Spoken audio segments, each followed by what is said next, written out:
you catch it, Dad? Dad? That was my reaction on a trip that I took on vacation up to Cape Cod. Every summer when I was growing up, my family would take trips up north to Massachusetts to Cape Cod because while Florida's nice during the winter, mild, temperate, in the summer, I don't know how people stay here. It's the worst. So we go up north because that's where most of my dad's family is from. And we packed my parents, my sister, myself, 2 dogs, and a cat into a truck.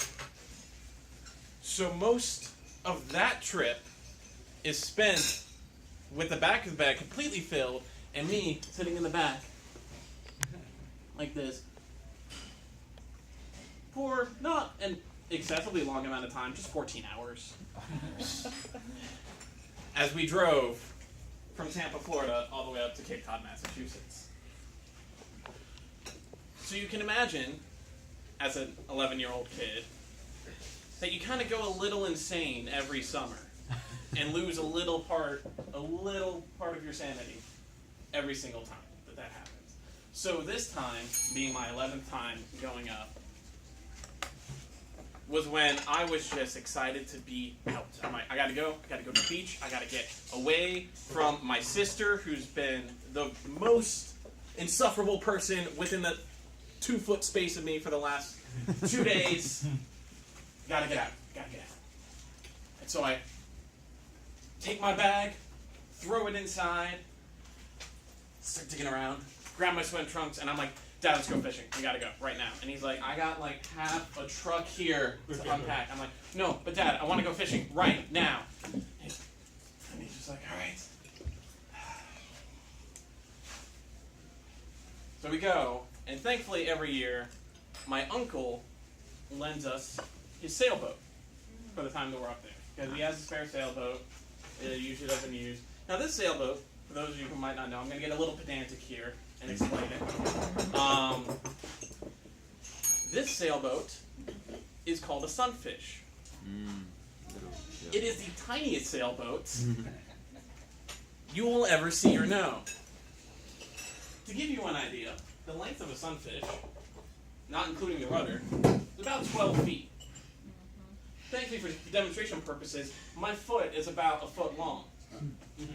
Exactly.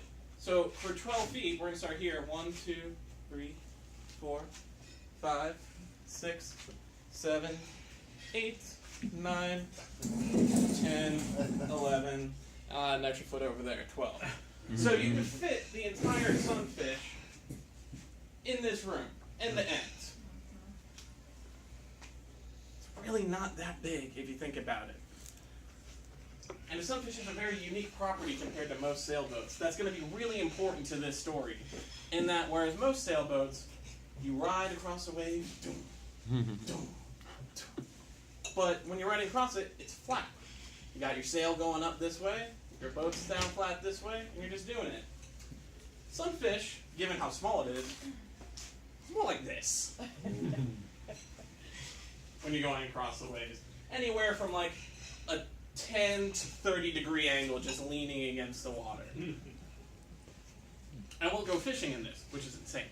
I don't know how my dad does it. He'll do that by himself with the sail in one hand, the rudder in the other, and the fishing rod between his knees.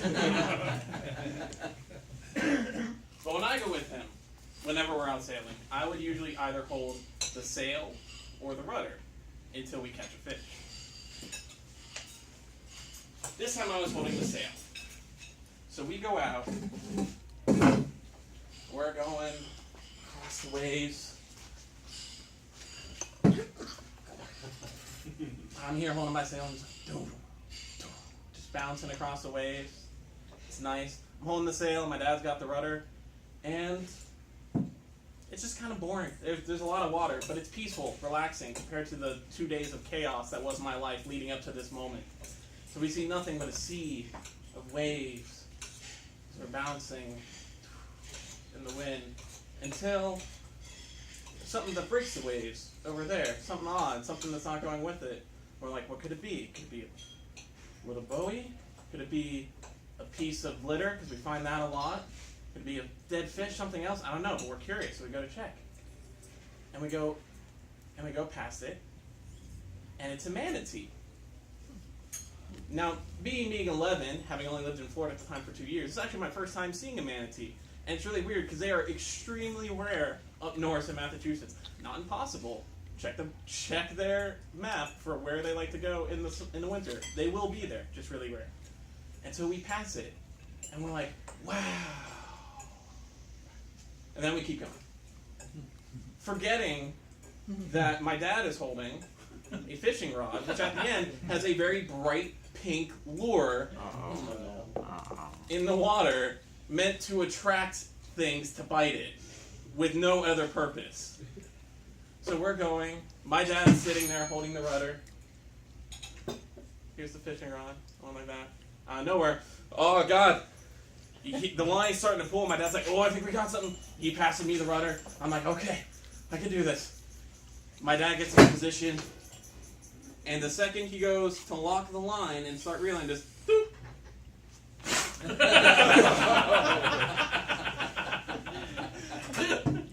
And he does that right when we slam down, splashes into the water, and I realize, oh. And then, of course, I try to turn around, and so I pull the sail in, trying to turn fast. I grab the rudder, I'm turning, we're turning about, and my problem was I pulled the sail in too tight, and there's another important piece to a sailboat, which is the keel. And if you pull the sail in too tight, the boat starts to tilt more, and if that keel goes above the water, that boat goes from like this to about this. Oh, I was saved by a sandbar that popped the keel up for me, and the boat completely lost momentum. But as I'm turning, I'm realizing, oh no, oh no, oh. So I'm having a mild panic attack, realizing I almost slipped the boat. My dad's somewhere over there, about 50 feet back. Oh, dang.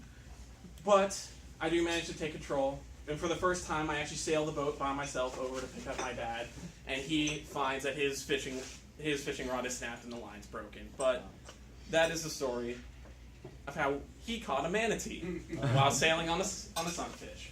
Thank you.